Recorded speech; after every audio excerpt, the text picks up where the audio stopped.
Good evening, everyone. Apopka High School welcomes you to Joe Sterling Gymnasium for Game 19 of the 14th Annual Earl Graham Metro versus Florida Challenge, the event that puts the reputation of the Orlando Metro Conference on the line against some of the best talent in the greater Central Florida area. And for this 19th game of our event, we welcome as our guests wearing the Navy jerseys, visitors on the scoreboard from Eustis High School. They are the Panthers. And wearing the white jerseys, home on the scoreboard, representing the Orlando Metro Conference from Ocoee High School, please welcome the Knights. Let's meet the teams. We'll begin with our guests from Eustis. And we'll start with 6'2" junior, number 0, John Miller.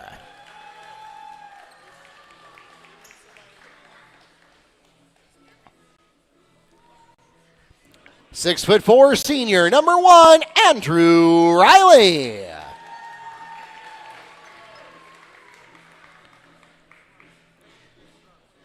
"6'1" senior, number 2, Lomar Sparrow.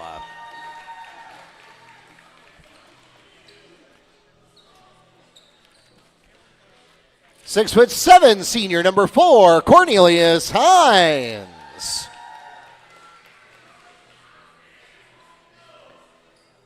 And finally for the Panthers, 6'3" senior, number 12, Timothy Key.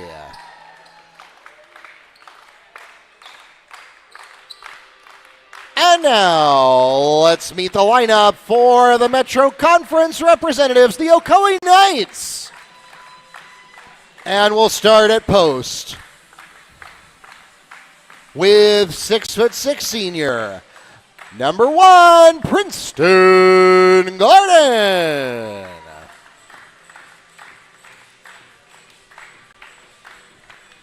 At point guard, 5'10" senior, number 2, Ashton Billings.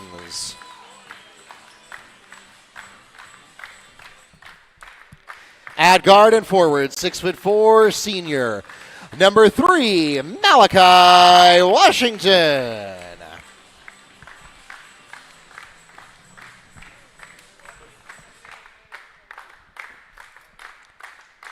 At wing, 6'4" senior, number 4, Brendan Shaw. And finally for the Knights, at guard, 5'10" senior, number 13, Devontae McCullum.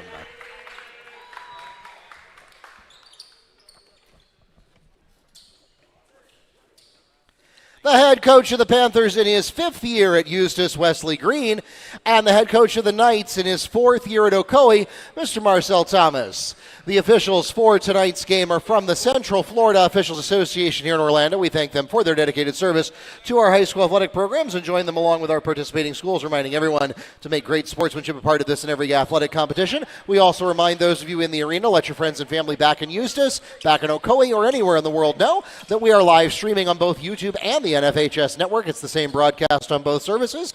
Just open up the app on your favorite computer, smart TV, or mobile device. Search Metro VSFL. And we want to welcome those of you who have done just that. Welcome to Joe Sterling Gymnasium. My name is Mark Barchi. I am the media director and operations manager for the Metro versus Florida Challenge. I am joined by Neil Fisher from the Apopka Chief, ready to take you through this 19th installment. And Neil, we are neck and neck so far between these games. Metro Conference narrowly with the advantage coming into this game over the Florida contingency, but it is certainly a toss-up. We've seen some great play from both the Orange County public schools and the private schools and public schools from surrounding counties. Yeah, and as always, Mark, just want to point out, excellent job of the pregame festivities as we get our first baskets on the game. Sparrow puts the Panthers on the board. 2-0 Eustis. And, of course, we'll get to in a minute what this event is, but as we are just underway, this is a matchup between two 20-plus win teams last year. Both these teams made it to the regional semifinal. If you prefer, that's the Sweet 16. We'll start with Eustis. They are led by 3 seniors, Lomar, Sparrow, Tim Key, and Cornelius Hines, as they will come down, try to build on that 2-0 lead. All three and it's off the heel. All 3 of those players were All Lake and Sumter County team members, averaging double figures in points. Hines actually averaged a double-double in addition. And, of course, as you expect with those stats, all 3 are attracting attention from D1 colleges. Foul is called against Andrew Riley, the team's first. So looking over to Ocoee, of course, they are under Marcel Thomas, who made his name over in Lake County, winning a couple of state championships. They have a 5-8 record, 20-10 last year, Class 7A District 3. They returned 3 players from last year's, again, Sweet 16 squad. Illegal screen is called against Knights, number 4, Brendan Shaw, team's first. Now that turns the ball over to the Panthers. And they have aspirations of making it to the Final Four. Of course, it is a wide open region. That is Region 1. And they're going to rely on 8 seniors. Again, 3 returning players, but 8 seniors in total. As Eustis goes back to work with the 2-0 lead. Second opportunity to extend that lead beyond 1 possession.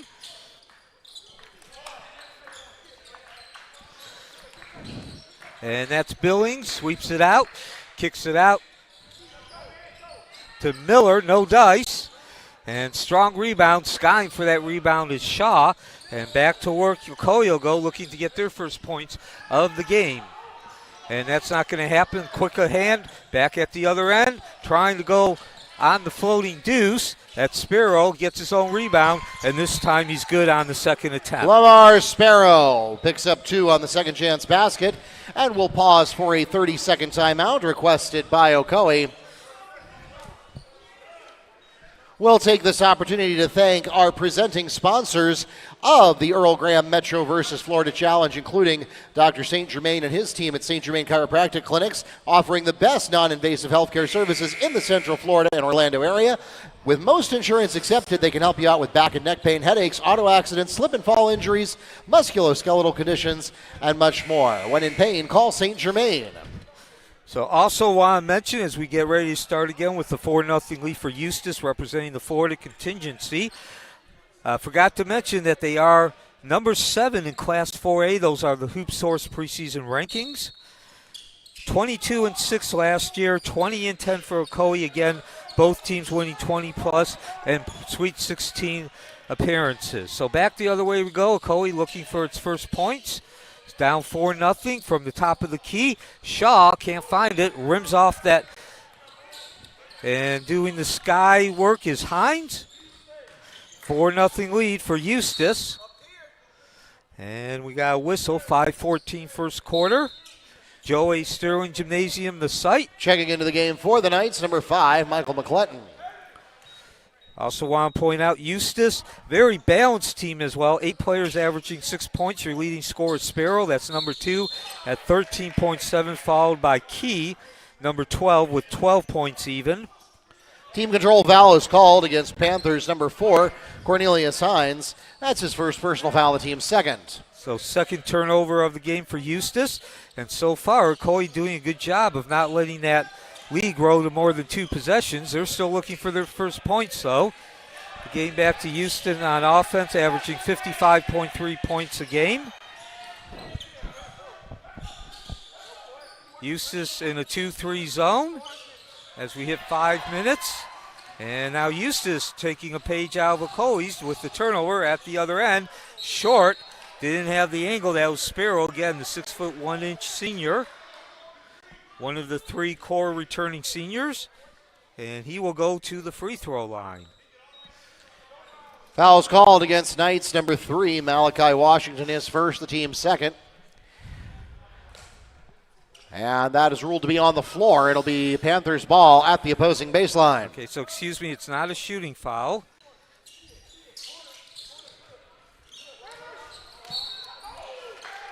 And that will not count. Team control foul is called against Panthers, number 4, Cornelius Hines, is second, the team's third. And Neil, I haven't been officially writing this down, but just from the eye test, I feel like there have been more team control fouls than there have been traditional defensive fouls. I was just about to say that both these teams doing a good job of creating field goal attempts, 10 in total, but they've also committed 6 turnovers as well combined. Fouls called against Ocoee's number 5, Michael McClinton, his first, the team's third. So another team control foul. Yeah, I guess they heard you.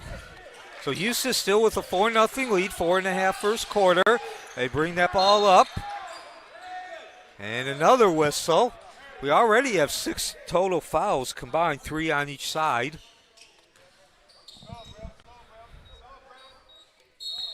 Fouls called against Knights, number 13, Devontae McCullum is first, the team's fourth. So make that 7.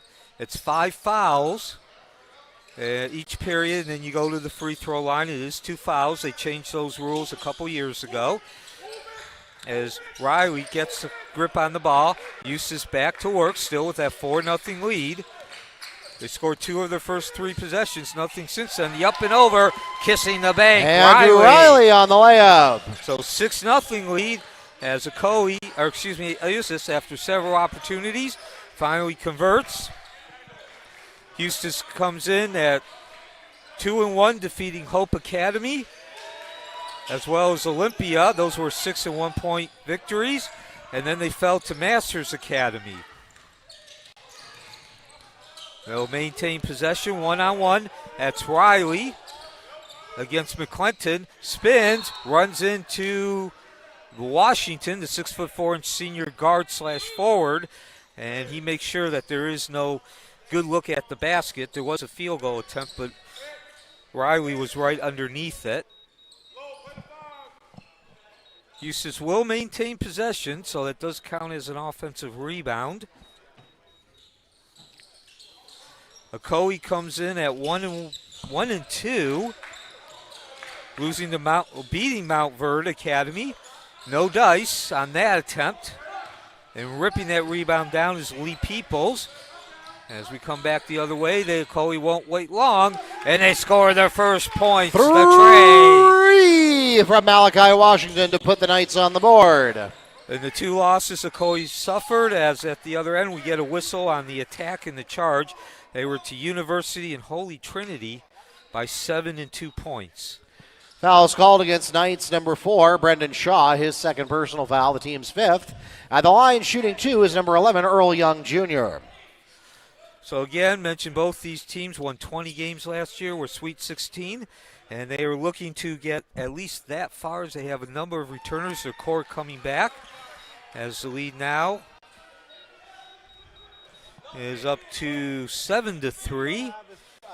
Black 3, blue 3. But they also are taking on what you would expect from teams with aspirations of making long runs into the playoffs, an 8-4 score. A very difficult, a lot of challenging opponents. As again, Eustis 2-1, Ocoee 1-2. Down the other way, trying to muscle his way through the Eustis defense is McClennan. Rebound grabbed by Washington. Scramble. And cannot see who took the shot. It was Washington. Again, the 6'4" senior guard, he hit the deck and got whacked as well. Yeah, here, he's coming over to you. You got to figure out who blue 3 is. I know that, but he's The not name. registered. I don't know if it's just a number switch or if there was a... So we got a stoppage right now for a player, trying to figure out who a player is. And both teams are in the bonus now. Again, it's 5 fouls per period, and you go to the free throw line, 2 free throw attempts. No longer 1-on-1, 1-in-1. 2:44 remaining, 8-3 lead for Eustis. Number 22. 22? Okay. So 22 is 3. All right, got it.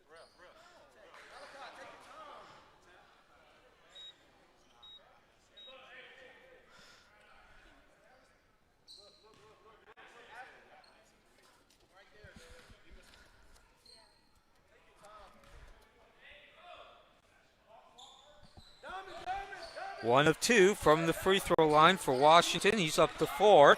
Cuts the lead to 8-4. 2.5 remaining. Eustis back to work against Ocoee's full court defense. Now they continue that trap in the half court set. Down into the corner. Eustis doing a nice job of keeping the pass. Not a lot of dribbles as we drop under 2.5 minutes. So again, Eustis comes in 2-1.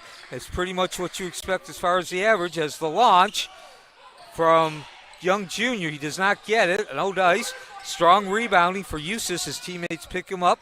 That Sparrow again, top of the key, 1-on-1. Now picks up the double team as well as a foul as Washington ran by and made contact. Foul called against Knights number 3, Malachi Washington, his second. Penalty situation at the line, shooting 2, Lomar Sparrow. Now that's notable that Washington picks up his second foul there. He's the only scorer for Ocoee so far, and he's got 2 with only 6 minutes into the game. And getting back to the averages, again, it's what you expect for a team 2-1. Again, both these teams taking on a very challenging schedule to prepare themselves for the playoffs. 57 points scored while giving up 53.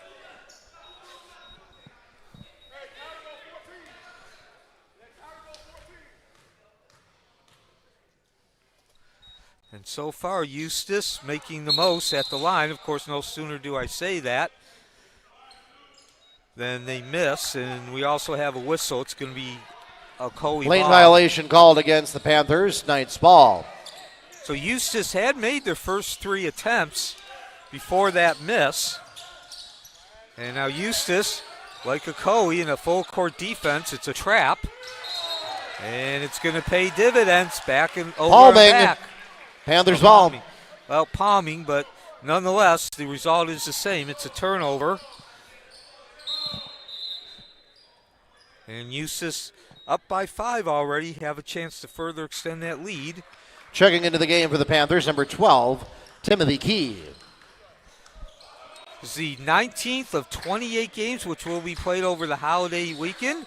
It's an annual tradition in Central Florida, the 2024 Earl Graham Metro versus Florida Challenge. From the middle, from 10 feet, to turn around and swish from McCullum. From Key.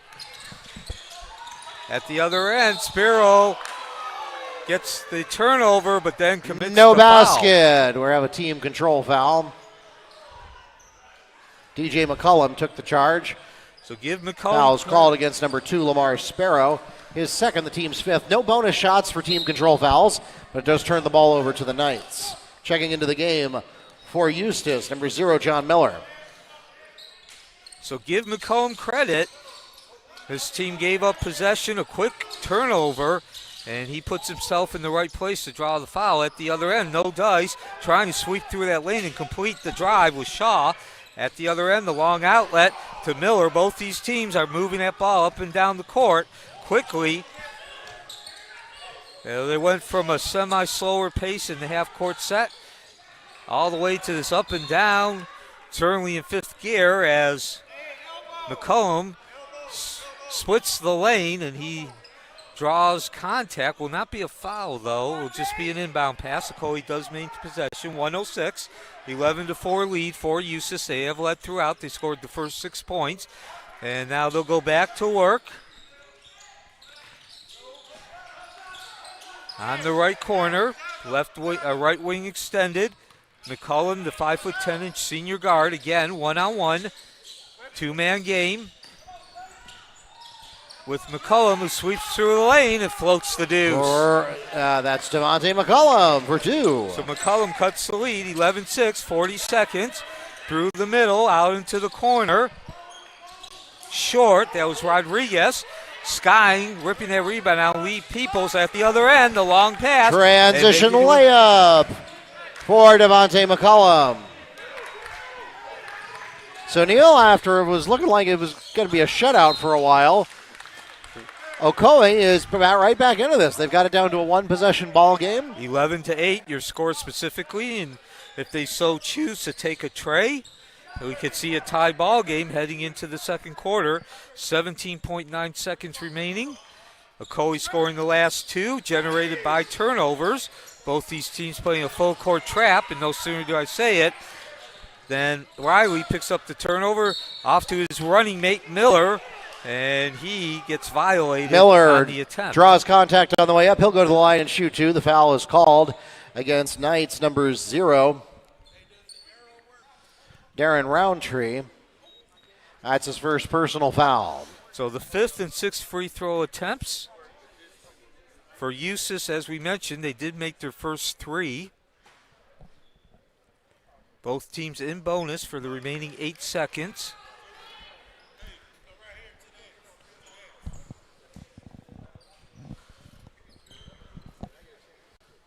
Miller still looking for his first points, as we mentioned. A very balanced team in terms of scoring. For Eustis, 6 players scoring at least 8 points, and that's the way it's shaken out so far, as they have 4 players on the board through the first 3 quarters. Returning to the game for Eustis, number 3, Jaden Palmer. And the lead up to 12-8. Eustis has led throughout. 7 seconds for Ocoee to work with. Eustis not making it easy with that full court defense.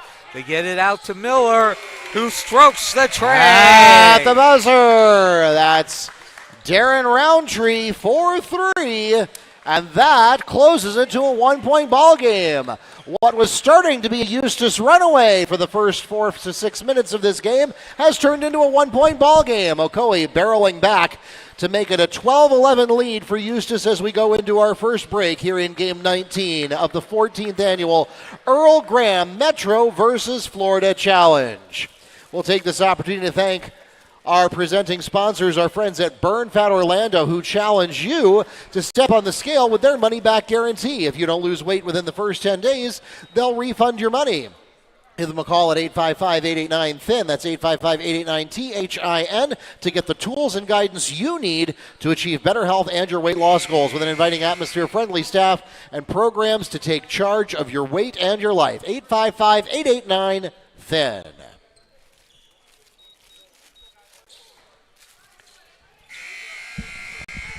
Well, Neil, for a second there, I thought we were going to have a snoozer, but then Ocoee woke up. And now this is suddenly an entertaining game to watch. Yeah, we had if you will, 2 halves within the framework of the first period. Eustis scoring the first 6 points.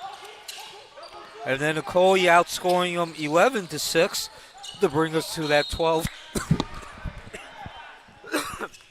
To bring us to the 12-11 score entering the second quarter. Foul called against Andrew Riley. That's his second personal foul, the team's first of this quarter. And cannot overstate the importance of Miller draining that tray at the end of the first quarter, not only giving Ocoee some momentum, but continuing that momentum again, outscoring Eustis by 5 at the second half of the first quarter. They will not be able to get that one to go down. But speaking of Miller, second chance basket by Darren Roundtree. And Ocoee with its first lead of the ball game at 13-12, just inside the second quarter. Eustis back to work, looking to regain that lead. The stop and go move for Hines. And he got too fancy over the room. Knights fall. So Ocoee scored on its first possession of the second quarter. Eustis turns the ball over. And once again, a 13-12 lead for Ocoee. It's first of the game, but now an opportunity to extend that lead for the first time. And they will not do that. Good defense, clogging up the lanes. A long outlet pass to Riley, who makes the withdrawal. Andrew Riley in transition for 2. So both these teams turning the ball over at least once. And now we did not have a lead change through the first quarter. We've now had 2 through the first minute of the second quarter as Ocoee back to work, down by 1, 1-on-1. That's McCullum. And he cannot find I believe his intended receiver was Lee Peoples. Still got a little juice left in it, but it's red. It's going to go, I'll probably change it at halftime if it doesn't die sooner. So Eustis will inbound the ball. Again, going against that ferocious Ocoee full court defense. Now they're no longer trapping or pressing. It's just man-to-man. both these teams, it should be noted, have gone full court defense throughout this game. And they've certainly had their moments of positivity from those. They've certainly had their moments of negativity as well. And there's a turnover, unforced error. Sparrow. Foul is called against number 4, Cornelius Hines. That's his third personal foul, the team's second of this period. 6-10, second quarter, 14-13 lead for Eustis. Both these teams have turned over the ball twice. In this second quarter, they've scored on one of the 3 possessions. Quick passing, back up to the top. McComb thought about it. No dice. It is taken from that right wing. Ripping the rebound down is McClinton. He kicks it out to Gordon. To Gordon. And Ocoee is turned away after a couple of opportunities on that particular possession. Back at the other end as we drop to 5.5. Pace has slowed down somewhat in terms of the shots from the end of the first quarter. Very hectic last 2 minutes of that first quarter for both these teams. Again, out of that full court defense, stop, pop, no drop from the right wing. Credit the rebound to McClinton, and Ocoee will go back to work, looking to regain the lead. And they are unable to convert, but turnover, picking up that loose ball is Gordon. Well, Neil, it wasn't for lack of opportunities. I think they put about 4 of them up there before and after the turnover. Yeah, 4 offensive rebounds on the last 2 possessions for Ocoee. Timothy Key on the pass from Kyron Rodriguez. And that'll up the lead to 16-13. Again, Eustis has led for the majority of this game. They scored the first 6 points. Ocoee doing a nice job bringing it up, getting down low in the middle. That's Gordon. Ball finds its way. Held ball. Possession, Panthers. Checking into the game for the Knights, number 30, Joshua Lee Peoples. We don't have a 0 register for Ocoee either. Oh, it's Roundtree. Okay, so.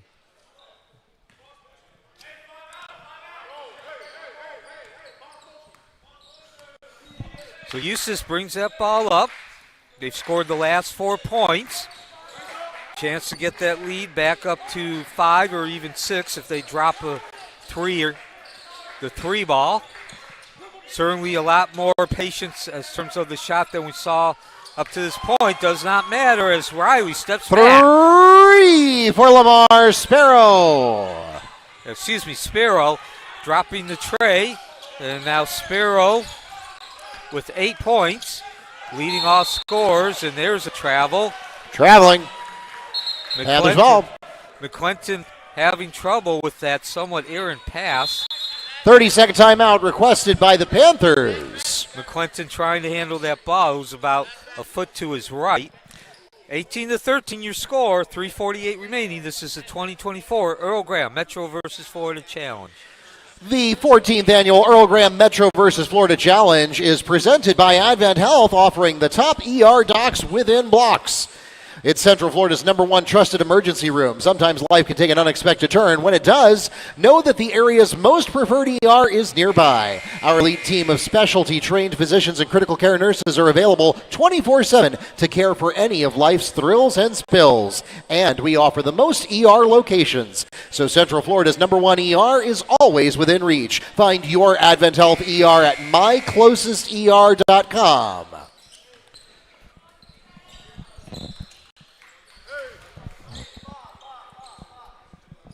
Joe A. Sterling Gymnasium on the campus of Apopka High School, the site.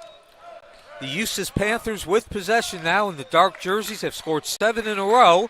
They lead the Ocoee Knights 19-13. Eustis representing the Florida contingency. Ocoee representing the Metro Conference. As Sparrow drives through, floats in the deuce. Lomar Sparrow and 1. Foul is called against Knights number 30, Joshua Lee Peoples, his first, the team's first of this period. And I saw Coach Thomas, who is to our left at the scorer's table, put up his hand. say, come on, let's play more intelligently here. 3:31, 21 to 13. And the run now 9-0. Chance to go 10 in a row, as well as up that lead to 9 points. Sparrow is just got himself into double figures with that basket, and he has nearly half of the Panthers' offensive production. 10 out of the 21 points scored by Eustis so far coming from the fingertips of Mr. Sparrow. And so the Metro versus Florida Challenge, it's very simple. It's actually based on the college idea where you have one conference take on another conference. One team taking on another team and see who wins the most at the end of all the games that they play. Checking into the game for Sparrow is number 5, Kyron Rodriguez. As the lead now is indeed up to 9 for Eustis.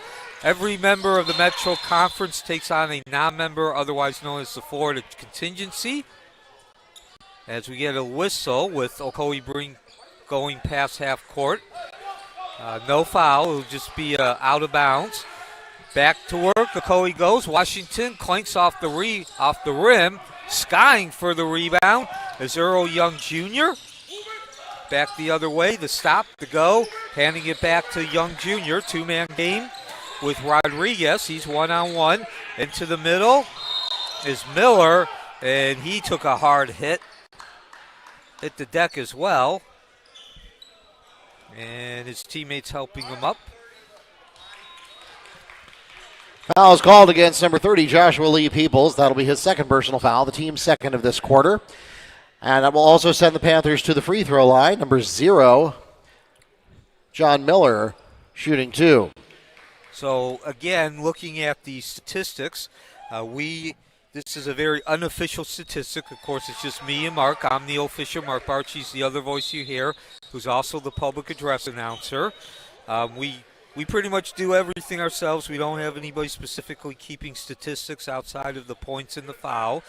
But according to my unofficial tally, the statistics so far has been free throw attempts, 9 for Eustis, compared to only 2 for Ocoee. And as I like to always say, you don't need to be the basketball guru to understand when you're shooting more free throws, you're probably going to score more points from the free throw line. So 6 of 9 for Eustis. And no, they do not get the turnover, but certainly making life difficult for Ocoee. Drive, the floating deuce, that was actually an alley-oop. And Mark, who scored that? Joshua Lee Peoples for 2.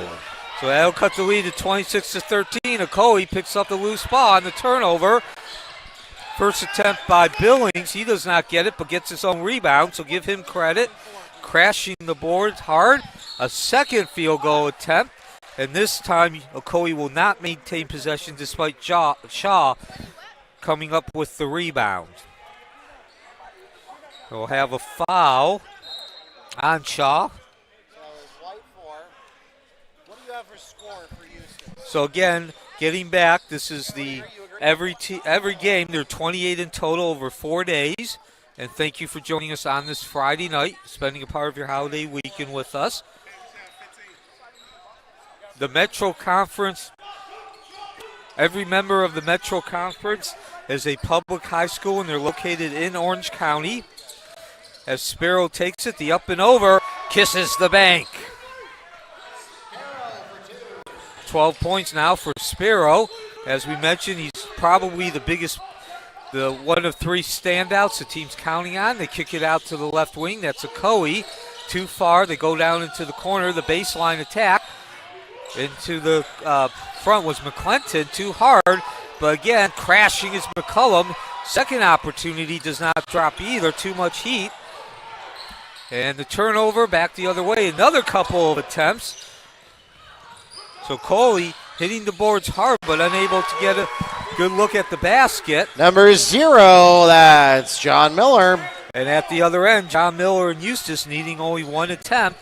They now have a 12-point lead. Well, Neil, you were talking a little bit ago about free throws and how the more you take, the more points you're going to get off of them. That seems to not be the case for Ocoee when it comes to field goals. I feel like Ocoee anecdotally has taken a lot more field goal attempts than Eustis and just isn't getting the results from them, as now we get John Miller for 2. Yeah, Mark, and I was actually going to just bring that up. I don't have FGA stats in front of me, but I can tell you I that would say certainly in the last 3 minutes or so, from about maybe even 5 minutes, from about 6 minutes. But again, the reason that Ocoee is not getting their field goals attempted is because they're not really balanced when they take them. They're shooting them leaning backwards or shooting them off. They're not really leaning into the basket. So again, Eustis giving up the offensive rebounds, but give them credit for making it difficult on those second and third opportunities to be taking it with the proper form and body alignment. Panthers foul called against number 15, Collie McNeely. That's his first, the team's third. Yeah, by the way, I have Ocoee with 9 offensive rebounds in the second quarter. As there they catch one. Ball spins in and we'll get the +1. Jeremiah Harris with a basket and a chance to make it a 3-point play. Foul is called against Eustis number 0, John Miller, his first, the team's third. So fourth. Harris with 2 points now.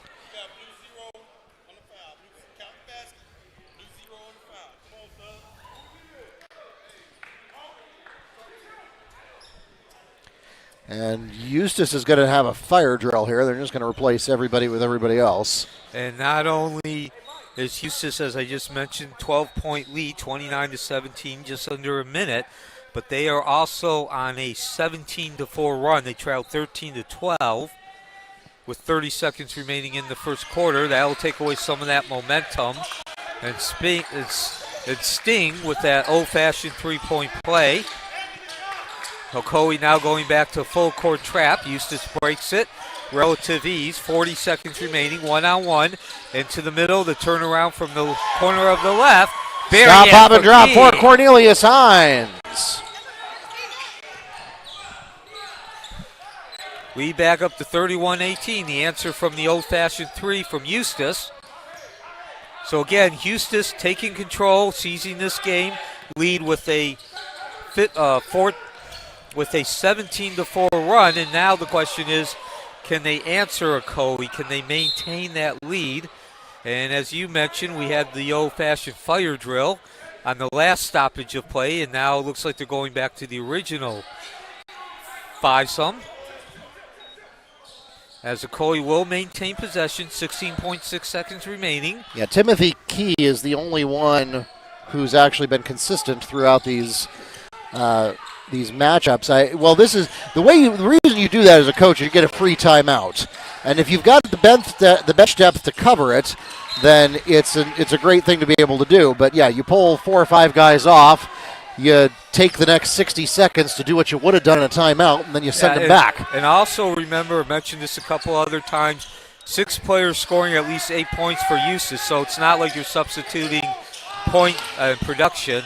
Turn around, the tray, no dice. Rims off the heel, slid right off that heel hard, and the whistle. Foul called against Knights number 21, Jeremiah Harris. 2.2 seconds remaining in a matchup with two teams. His third, the team's fourth. Winning 20-plus point games last year and looking to advance past the Sweet 16 in the playoffs. That's the regional semifinals. And so your key stat, once again, a 17-4 run turned a 13-12 deficit into the lead for Eustis, and they have maintained it as we head into second half. Your score 31-18. Eustis with that lead, representing the Florida contingency against Ocoee, the Metro Conference representative. Mark? As we head into halftime, it is a 13-point advantage for the Panthers. 31-18 your score at intermission here in Game 19 of the 14th Annual Earl Graham Metro versus Florida Challenge.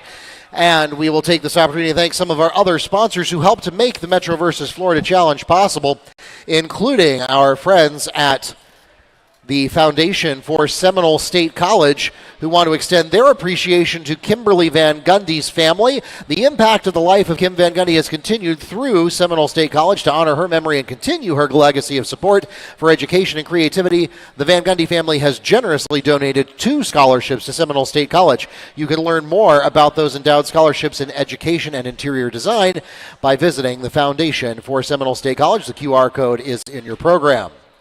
We also want to thank our friends at Williams Construction and Development. They're dedicated to professional superior craftsmanship and better building materials. And we also thank our sponsor, Winter Park Driving Academy, now offering road tests allowing student drivers to skip the DMV. Visit WPDriving.com to schedule a lesson for your student driver today. We also want to thank our friends at Elevate Orlando, a civic nonprofit that helps students to grow in strength of character and application of essential life skills. They teach these skills in the classroom, but they also spend more than half of their time outside the classroom mentoring. You can pick it up as an accredited elective course through Orange County Public Schools, and they have more than 1,500 participants with 14 Orange County partner schools, a 98% graduation rate, and 96% post-secondary placement. And finally, we want to thank Low Wood and his team at Excel Speed Orlando. They offer training in Apopka, East Orlando, and CFCA for all sports in speed and agility as well as fitness training. You can get more information in the ad on your program or by visiting excelspeed.com. And speaking of the program, if you have not already done so, make sure you download a copy of it. We've got a QR code at the admission table that you can scan to download a full-color PDF program of this event to your device. We went paperless several years ago, and we still invite you, though, to download a copy of that program because we still produce it with history of the event, the Metro records, the Florida records, and everything in between. There's also a tribute page to Coach Earl Graham, for whom this event is named, and you can also get it by visiting metrovsfl.com and just click on the link to download the PDF program on the homepage, and we hope that you will use that throughout the event. For those of you listening online, we're going to take a break for about 5 minutes. We'll be back from Joe Sterling Gymnasium with the conclusion of Game 19 here in the 14th Annual Earl Graham Metro versus Florida Challenge.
Welcome back to Joe Sterling Gymnasium. We are now ready to go with the third quarter as Ocoee has been hot and cold, and lately cold as we got toward the end of the second quarter. There have been moments when they have been inspired and have managed to keep the game within arm's reach, but now they are in danger of this one slipping away if they're not able to come up with some answers pretty quickly coming out of intermission. A 31-18 score. Eustis, as Mark alluded to, with the lead. This is the 2024 Earl Graham Metro versus Florida Challenge. Eustis representing the Florida contingency, Ocoee representing the Metro Conference. Eustis scored the first 6 points. Then Ocoee rallied back to take a 13-12 lead with 30 seconds remaining in the first quarter. It was short-lived, as about 30 seconds into the second quarter, Eustis regained that lead and they went on a 17-4 run. And they have maintained that lead, and as a matter of fact extended it, this 13-point lead, the largest of the game. So mentioned your key stat coming out of the halftime, the same as it was when I mentioned it. The drive, no dice, Shaw too hard. Good job on the defensive end. Eustis crashing those boards and crashing them hard. Free throws being the... Foul called against number 3. Free throws being the important stat right now. Eustis taking 6 more than Ocoee, 7 out of 9, 2 out of 3 for Ocoee. Eustis also shooting well. They've only taken three tray attempts, have not sunk any of them as they go back. That's Ocoee trying to muscle his way through as Washington. The second attempt does not drop either. And at the other end, 0. That was John Miller. John Miller upping that lead to now 15. Eustis 12 of 21 from the field, 2-point range, so shooting the ball well. It's around 50%. Again, only took 3 tray attempts. On the other side of Ocoee, only 5 of 23, so less than 40%. And they are 3 of 6 from 50%. So shooting the ball well from beyond the arc is the slash, the dash, and a nice soft touch withdrawal from Shaw. Cuts that lead back down to 13. Ocoee 50% from 3-ball land, but of course only shooting 6 attempts. They've also taken, again, 23 field goal attempts compared to 21 inside the arc from 2-point range. So definitely all the stats favoring Eustis in terms of field goals and percentages. Now Ocoee, though, making something happen here, though. At least they've created the opportunity. They've cut a 15-point lead down to 13, got the ball back on the turnover. Early in the third quarter, 2 minutes in, flying through with no dice is Shaw. Rebound work and making the kiss off the glass, McClinton. Second chance basket by Michael McClinton. So 4 in a row now. Ocoee dropping that lead down to 11. Got a shot at getting it down to single digits. Need to come up with a stop first. Eustis has led throughout, scoring the first 6 points. Nice work on the passing. And score the tray. Nothing but net +1. That is Hines. Foul is called against number 5, Michael McClinton. His second personal foul, the team's second. The three-pointer by Earl Young Jr. is good. He's at the line shooting for the 4-point play. So Earl Young Jr., correction on my part, at the free throw line, does not get the tray, so could have been a lot worse, but still, 3 points is always big, especially when you just gave up a couple of points on consecutive possessions.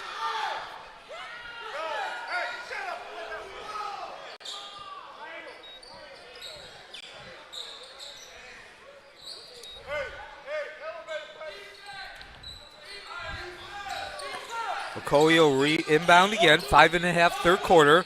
Got to answer the tray. Couple of fake tray attempts. Stop, go.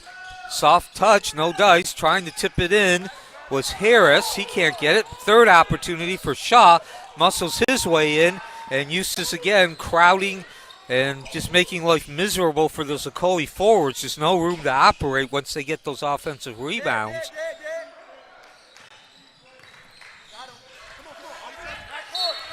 And Ocoee gets the turnover, one-on-one. Billings harassing.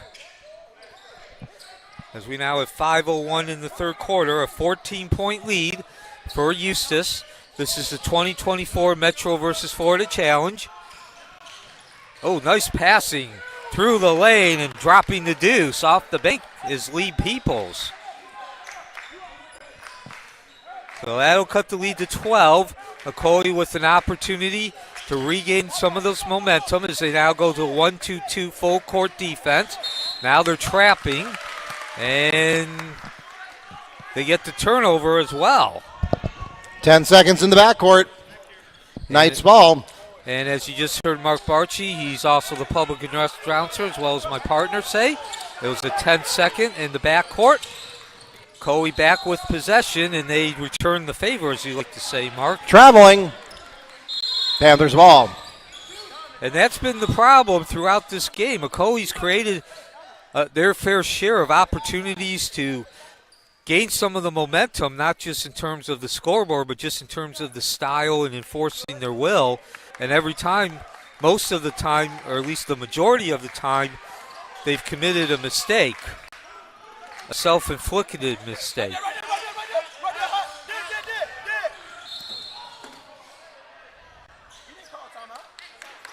As we get a timeout,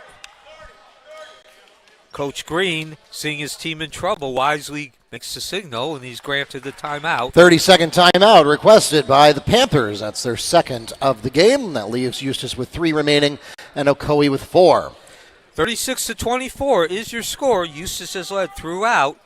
Lead as large as 15. 4:20 remaining from Joe A. Sterling Gymnasium on the campus of Apopka.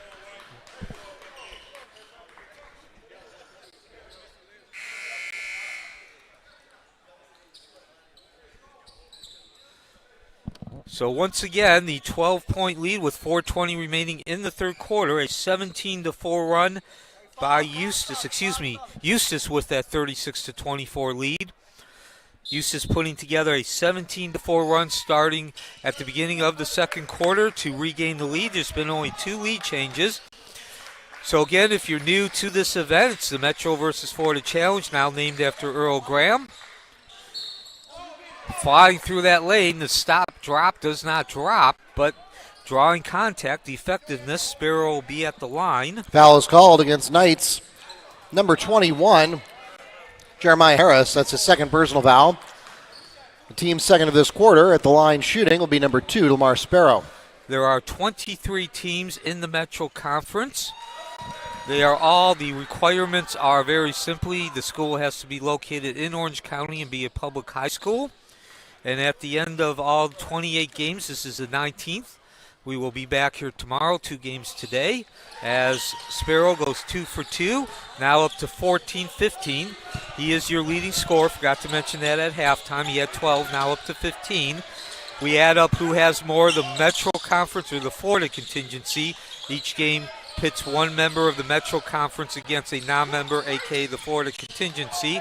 Ball run down by Lee Peoples. Nice effort, but unfortunately he was not able to control that. Tried to tip it to his teammate who was off guard and off balance. So a 14-point lead.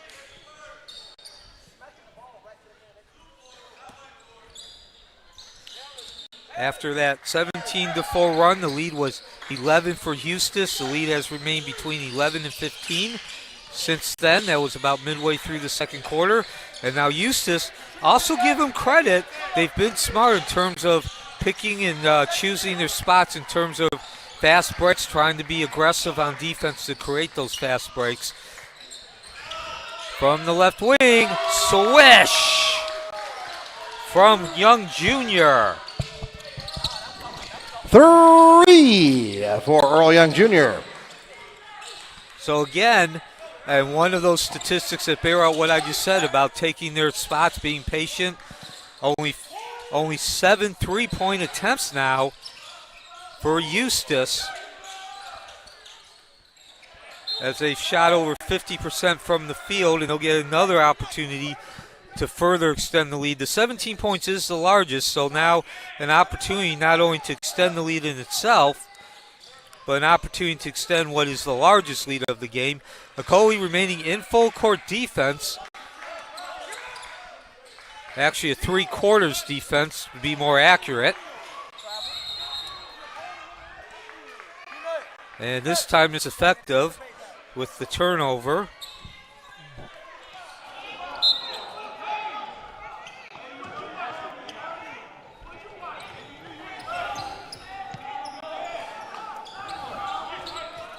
So mention Lomar Sparrow with 15 points. He's the leading scorer for Eustis as well as all players.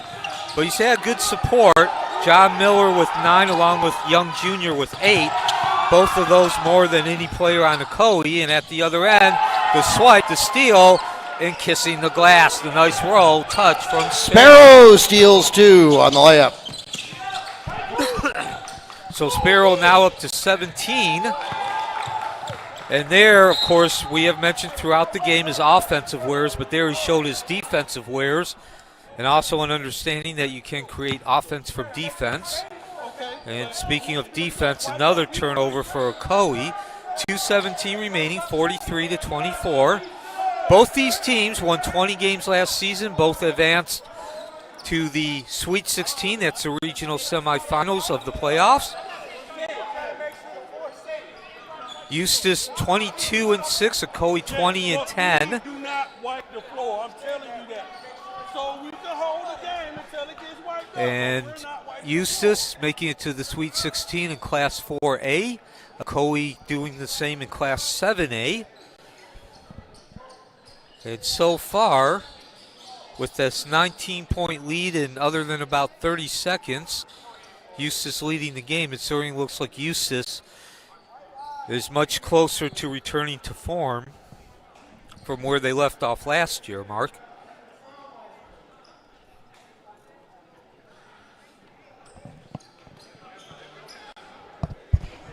Yeah, Neil, it's worth noting that they were ranked number 7 in 4A by Source Hoops in the preseason rankings. Yeah, now, of course, those preseason rankings don't have a ton of data. They're mostly based on Source Hoops analysis of returning players, momentum that they have carrying forward from the previous season, and whatever limited information they have about the program. But clearly Source Hoops knew something. Yeah, and really the reason both these teams have aspirations and they believe that they can improve on last year's final result of getting to the Sweet 16 as we get a foul. Panthers foul called against Lomar Sparrow. That's his third personal foul, the team's first of this period. As both teams have a number of returning players for Eustis. They have 3 seniors. Lomar Sparrow, who of course I've spent considerable amount over the last 2 minutes. Certainly he showed up tonight, made his presence felt with 17 points. Tim Key and Cornelius Hines, the other starting returners.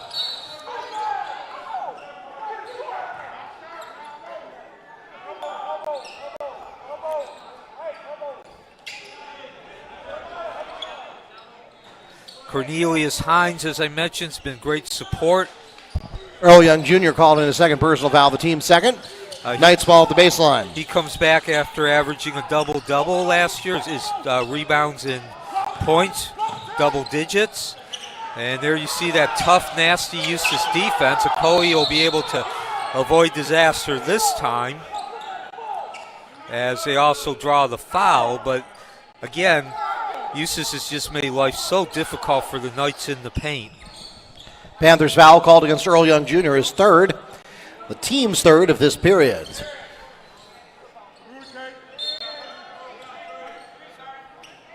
So the Knights effectively frustrating the Panthers, but not getting any results for it so far. And then Ocoee, talking about returning players, they have 3 players returning last year as well.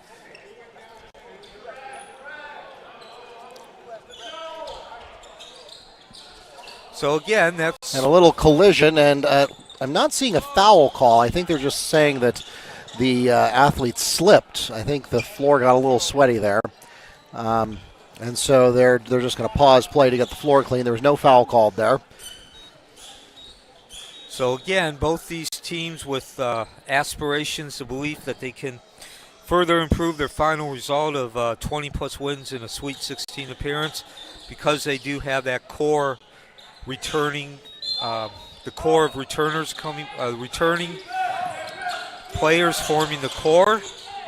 As we got 1:45 remaining, and Ocoee needs to come up with some points. They need to come up with some points quickly with a 19-point lead, and well, that's a start as sweeping through the lane and drawing the contact is Devontae McCullum draws the foul. He'll go to the line and shoot two. Foul's called against Andrew Riley. That's his third, the team's fourth of this period.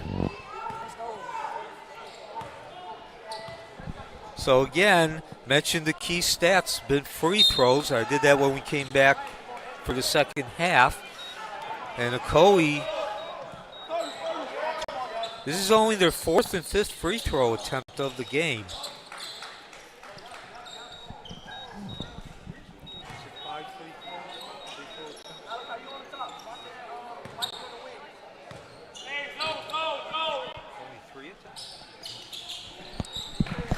And when you get so few attempts, you got to make them. Lead remains at 19 with a minute and a half remaining. Ocoee now in that half-court defense trying to trap. And Eustis does not have any of it. From 6 feet along that baseline, no dice, but doing Windex work and making the withdrawal. Shaw. Lead over 20, 21 to be exact. First time tonight we've seen this large a lead. And Ocoee still unable to buy a basket.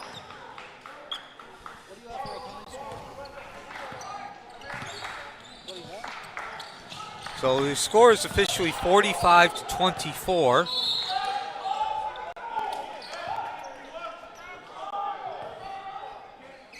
Minute 5 remaining. Again, 17-4 run starting at the beginning of the second quarter put Eustis in the lead.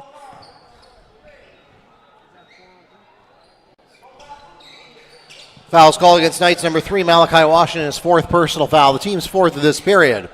So, Neil, that's notable because Washington, again, is, none of the Knights have, like, double-digit scoring or anything like that, but Washington has certainly been one of the most effective players for the Knights, at least relatively speaking, tonight, and he just picked up his fourth.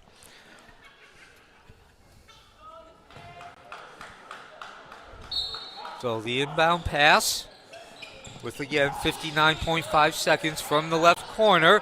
Slides off the rim. McCullum unable to connect.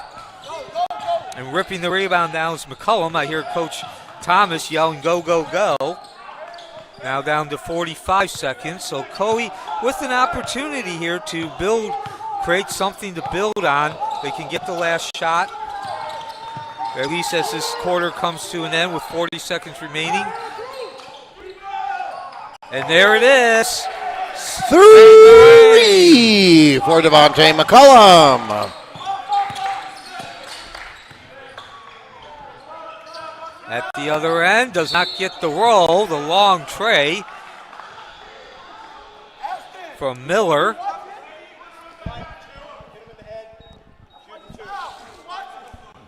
Foul called against Knights number 2, Ashton Billings, his second personal foul, the team's fifth. That will send Andrew Riley to the line, shooting 2 for the Panthers. So Riley with 4 points. He's at the line, looking to get that lead over 20 again. So it will not happen this time. Here comes that signature fire drill.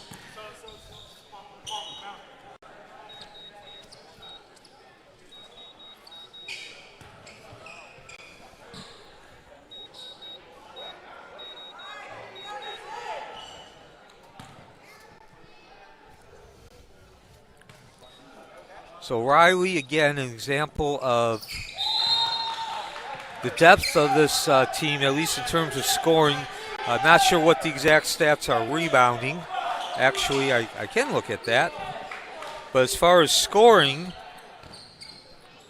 Team averaging 55 points a game. They have 6 players scoring at least 8 points. Riley with only 5 now.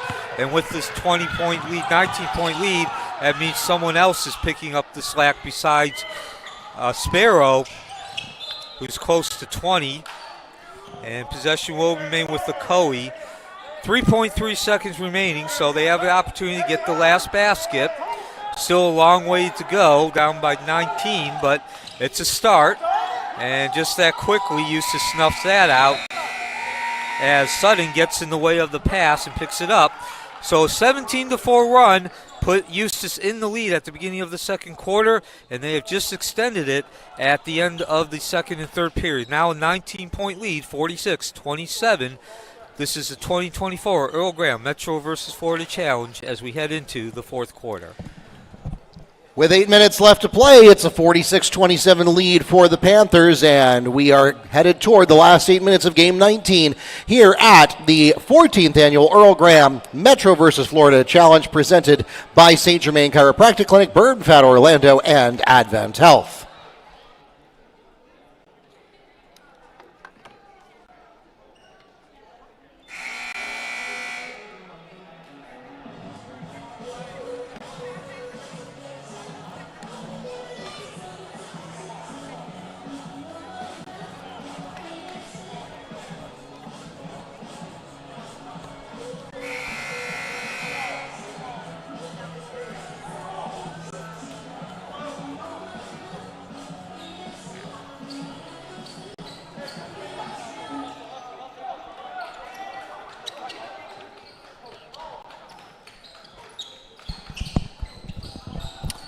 Back to live action, fourth quarter. Ocoee representing the Metro Conference, trailing by a 46-27 score to the Eustis Panthers.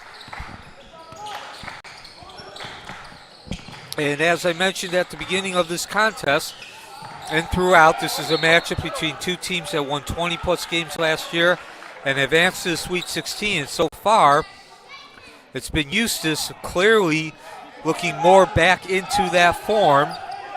A 17-4 run put them in the lead.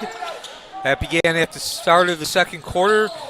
And down the other end, they continue to do what they've done all night. The pass. Michael McClendon for 2, opening up fourth quarter scoring.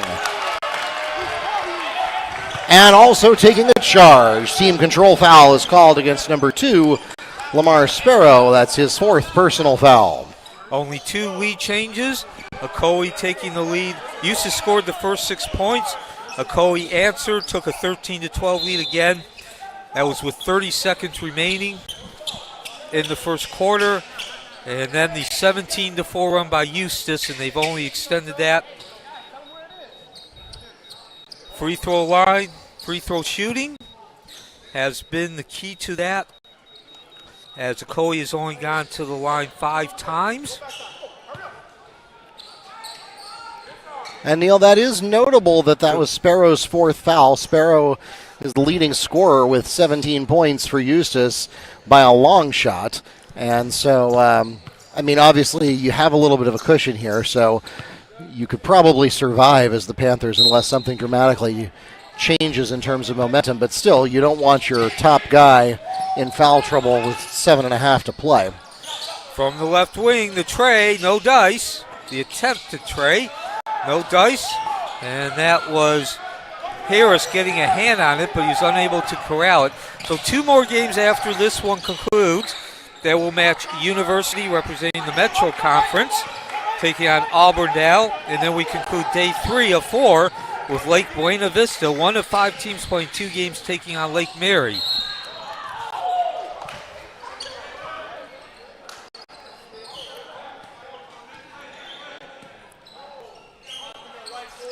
Foul called against Knights, number 4, Brendan Shaw. That's his 4th personal foul, the team's first of this quarter. John Miller at the line shooting 2. So another 4th foul in the book. And going back, as we mentioned, Lake Buena Vista, 1 of 5 teams playing 2 games in this 28th Festival of Hoops. Getting a little poetic here, Mark, but your other teams are West Orange, Jones, and Apopka. Of course, Apopka, the host school, always plays 2, and then Vieira, the lone Florida contingency school, to play 2. Pretty much looks like they just decided to make it a weekend. Obviously, Vieira over on the East Coast. It's about a 2.5-hour trip, if memory serves me correct.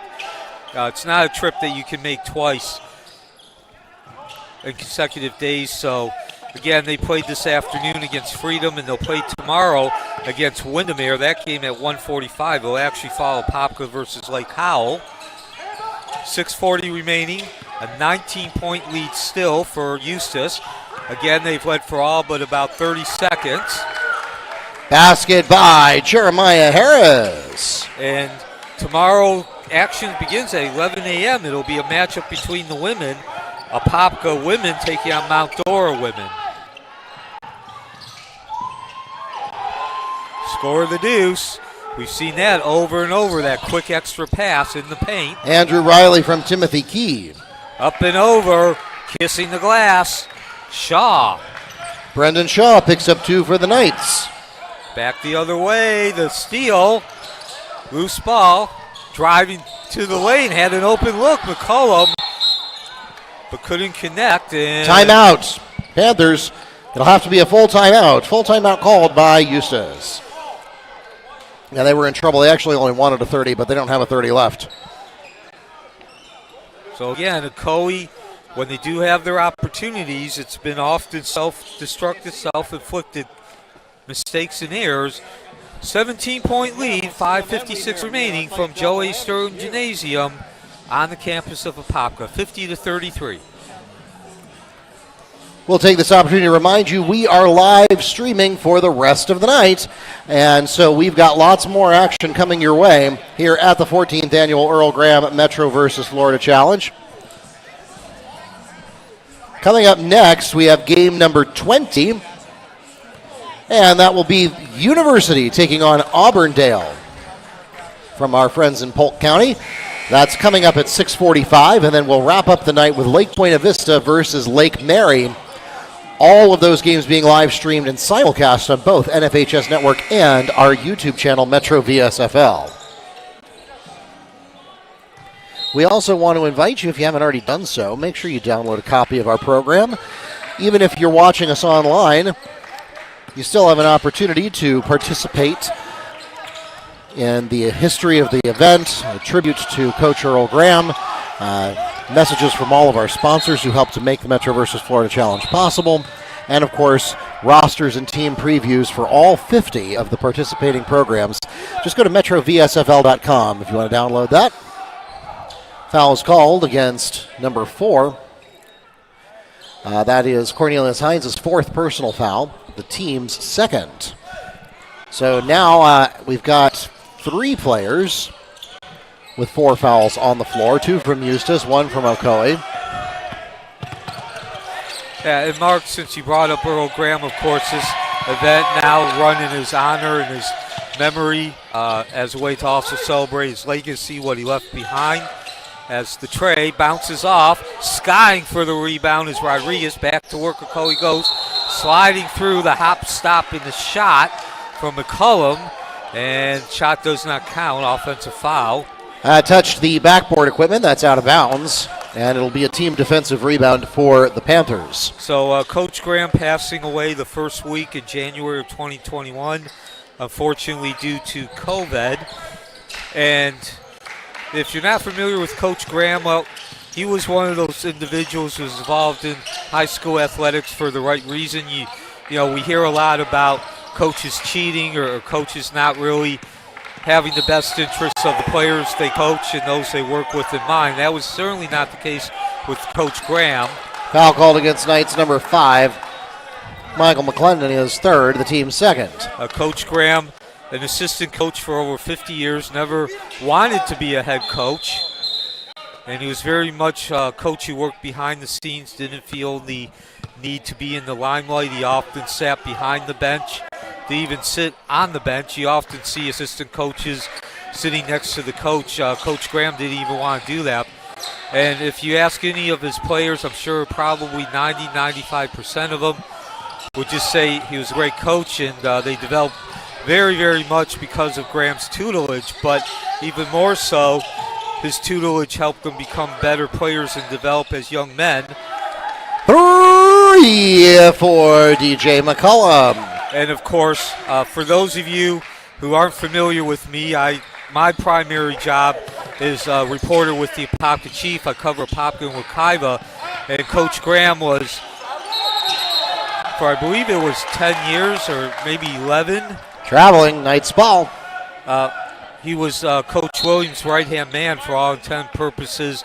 At first Wekiva when they opened in 07, and then when he came up here 10 years ago, Coach Graham came with them. So I had an opportunity to talk to Graham, get to know him somewhat, probably as well as a reporter, as close a relationship as a reporter and coach can have without it being biased. And he very simply, many times, if he didn't directly state it, he implied that it was more important to him to help develop young men first and foremost than the player. Yeah, absolutely true, Neil. And while in his later coaching years he may not have been sprinting up and down the court with the players quite as fast as he used to, it had no effect on his work ethic. He was there at 5 or 6 o'clock in the morning before school running drills with players who had that spirit that they wanted to put in the extra time and work, and he was going to be there to make it possible for him.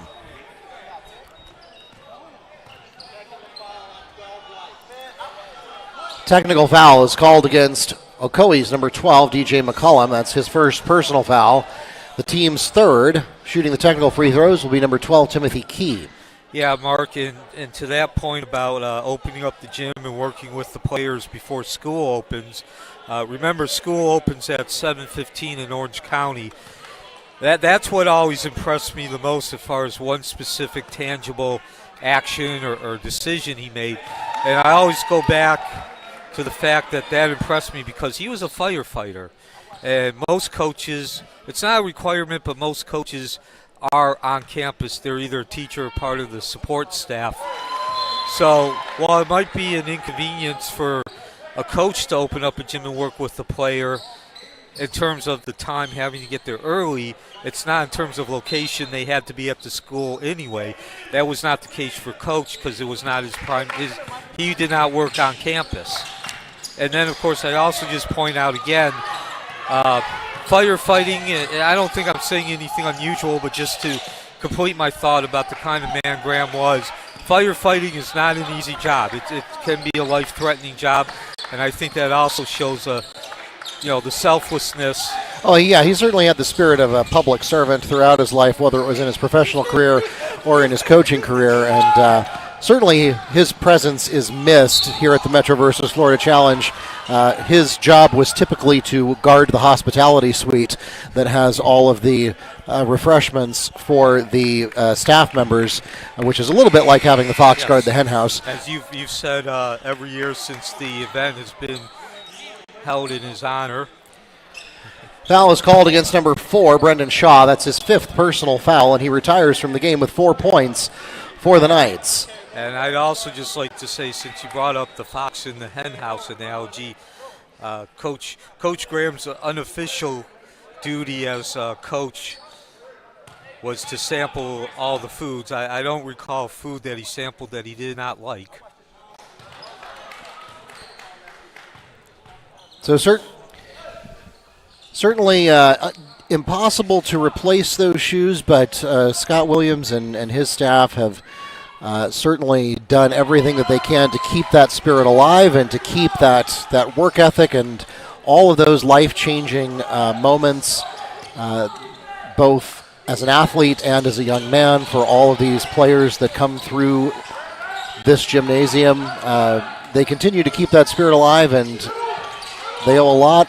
This program owes a lot of its legacy to Coach Graham, and certainly Lake Highland Prep, who hosted the first day of our event here, does as well. He was a football coach there, assistant coach for many, many years, and made a big impact there as well.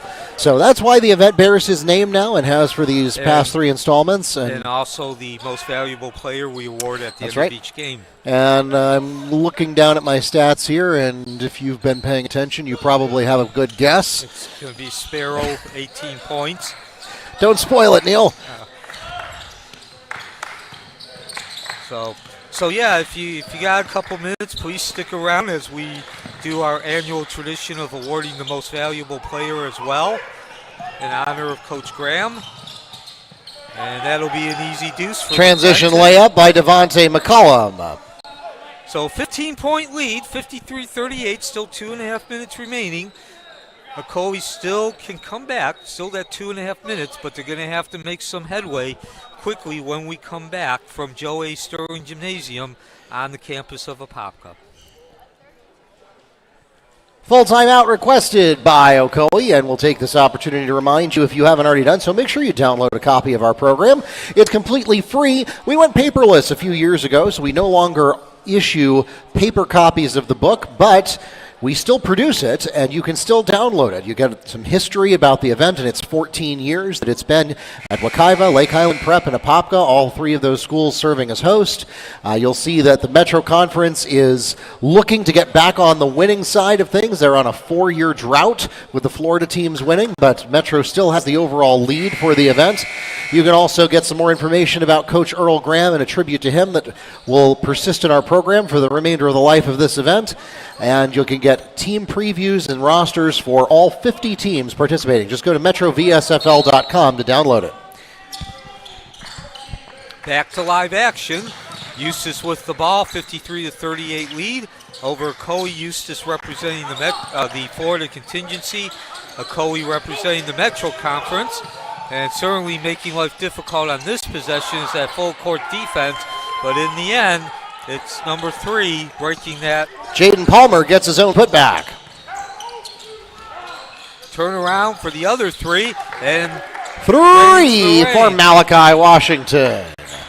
So lead down to 14, certainly better than 15, but took about 40 seconds to get there. Yeah, Ocoee is not playing like a team that is conceding yet, but certainly they've got a pretty tall mountain to climb here. And here's a chance to take a couple more steps. And they also catch the break, not just the free throws coming up, but that does stop the clock, 1:49 remaining. Foul is called against number 4, Cornelius Hines. That's his 5th personal foul, and he will retire from the game with 4 points. So chance to cut the lead down to 12 with McCollum at the line. He has 4 points.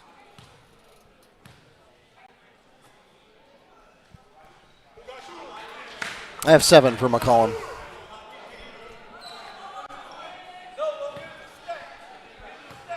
Yeah, excuse me, I looked at the wrong McCollum. If you did not notice that, if you have not looked at the roster, there's 2 McCollums, 12 and 13. So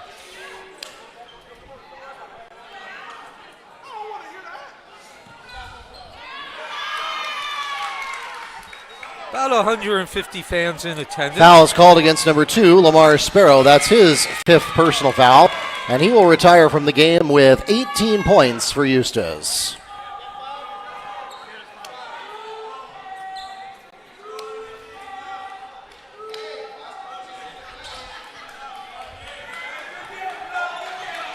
So certainly, obviously, you never want your leading scorer and your standout, your emotional leader to come out, but if you do want it to be in this situation with only 1:48 remaining and that 14-point lead. Certainly Ocoee, that's good news for Ocoee, but now, of course, the question is there enough time left? As the lead now down to 12, closest it's been since early in this 4th quarter. As we get another whistle, it's a foul as well. And it's on Malachi Washington. I thought I saw a signal for a double foul. Let's find out. Well, Malachi was looking at the ref with the inquisitive look.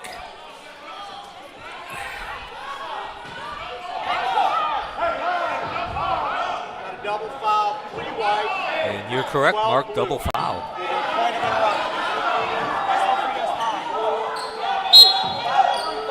Double foul is called against Malachi Washington and Timothy Key. That would put both teams into bonus, but since it's double foul, we will not go to the free throw line.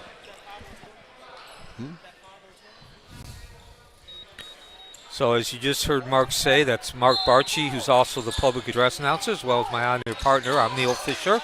Thank you for joining us on this Friday night. No dice. Too hard off the rim. That was Rodriguez, and he stepped out of bounds. Great effort, but could not keep his body in bounds. So Ocoee catching a couple of breaks here late in this game. Still down by 13. The first goal, I always hear coaches say, double digit, get it down to single digits. And this might just about do it. Hard foul there on the transition. That was McClinton making the contact. I don't believe that clotheslining is an official foul type in the NFHS rulebook. Riley will be going to the line, the 6'4" senior. Foul is called against number 5, Michael McClinton. That's his 4th personal foul. At the line shooting will be Andrew Riley.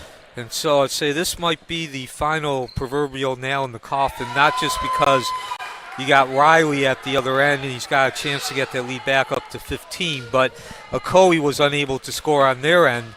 So that's a 4-point swing after they had taken 4 points off of the lead. 2 of 2, and now the lead is back up to 15 with only a minute and a half remaining, actually a little less. 3 for Darren Roundtree, and we'll pause for a Knights timeout. Full timeout requested by Ocoee.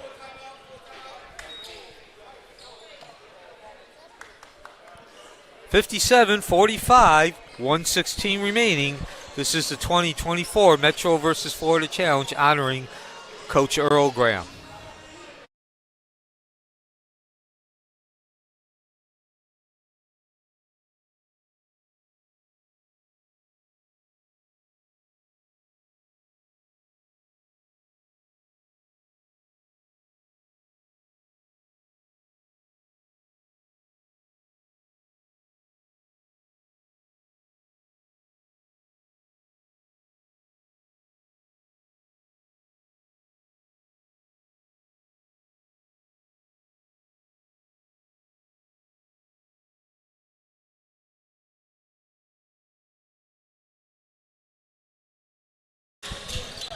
Joe A. Sterling Gymnasium, the site. This is the 19th of 28 games making up the 2024 Metro versus Florida Challenge, honoring Earl Graham, and the team with the ball also has the lead. That's the Eustis Panthers. They're at 57-45 over the Ocoee Knights with 1:07 remaining. And as you just saw, we had a foul. And that I also have 45 on my score tracker.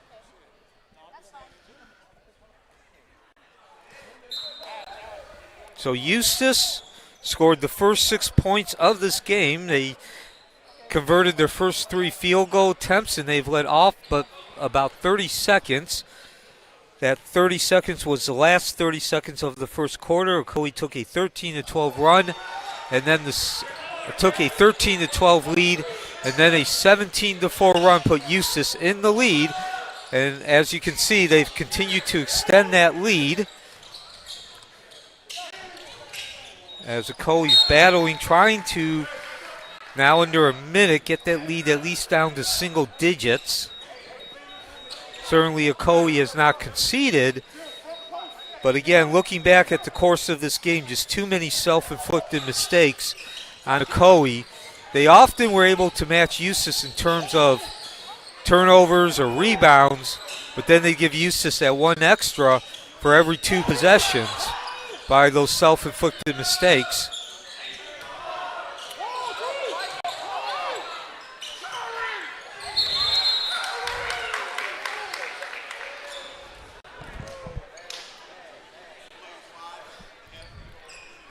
Foul is called against Panthers number 5, Kyron Rodriguez is first. At the line, shooting is number 13, Devontae McCullum. And a big part, a big result of those self-inflicted mistakes was free throw attempts.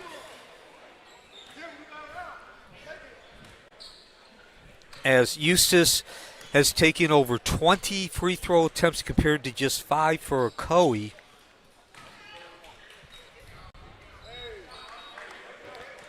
And I assume that was behind the arc since we're still shooting.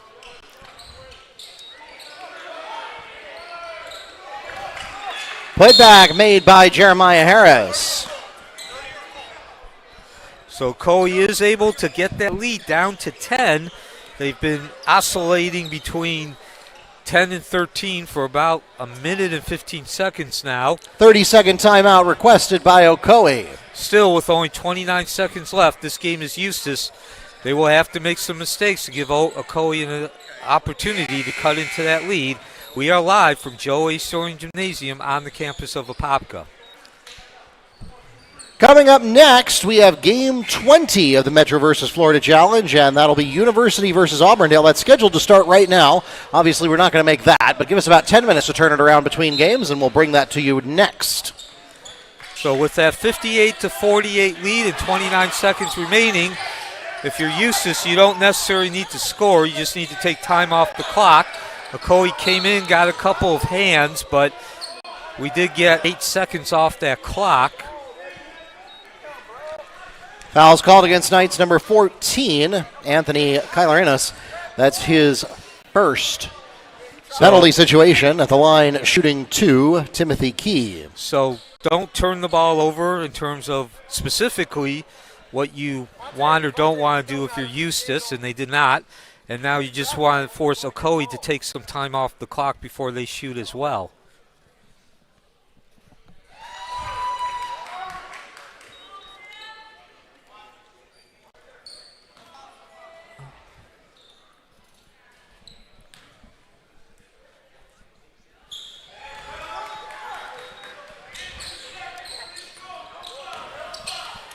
And here we go. Eustis forcing Ocoee to take some time off that clock, about 6 seconds.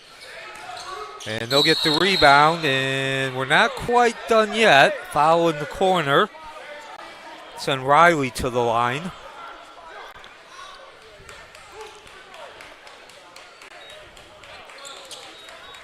Fouls called against DJ McCollum. That's his third. Bonus continues. This time it will be Andrew Riley at the line.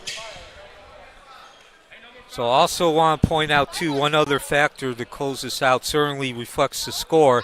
Eustis leading by as many as 19 midway through the third and fourth quarters. Your leading scorer for Ocoee is Devontae McCullum. He had 10. Obviously, Sparrow is going to be your leading scorer for all players. He had 18. He did not play much in the fourth quarter. Most of his points were scored early and often. He had double digits at halftime to spark Eustis to that lead early. But Sparrow got great support from his teammates. You have 4 players, Miller, Riley, Young, and Key, who scored 36 points between them. Actually now 37, make that 38 points between them to go along with Sparrow's 18. Well, you only got 25 on the other end from Ocoee from their next 4 high scores. So we have one more inbound, 4.5 seconds left. And again, Eustis with a 17-4 run starting 30 seconds behind, 30 seconds remaining. That turned a 13-12 deficit into a lead. They just continue to increase that lead, and they led comfortably throughout the second half. Your final score, Eustis representing the Florida contingency 62, Ocoee representing the Metro Conference 48. Mark, take us to the finish line. Takes us to the end of the ball game. 62-48 is your final score here in Game 19 of the 14th Annual Earl Graham Metro versus Florida Challenge, presented by St. Germain Chiropractic, Bergenfat, Orlando, and Advent Health.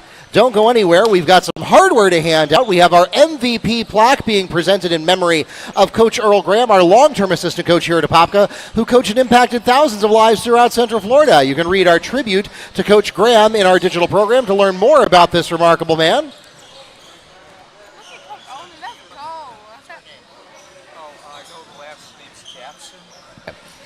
And if you'll turn your attention half court, we have Coach Jackson here to present the MVP plaque. There were 3 players in double figures, but what got the Panthers out to their initial start was the 18-point all-scoring leader, number 2, Lomar Sparrow.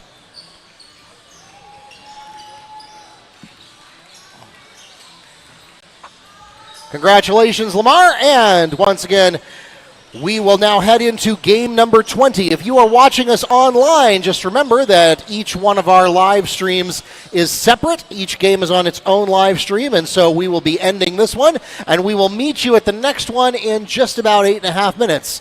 Until then, we'll bid you a quick good night from Joe Sterling Gymnasium.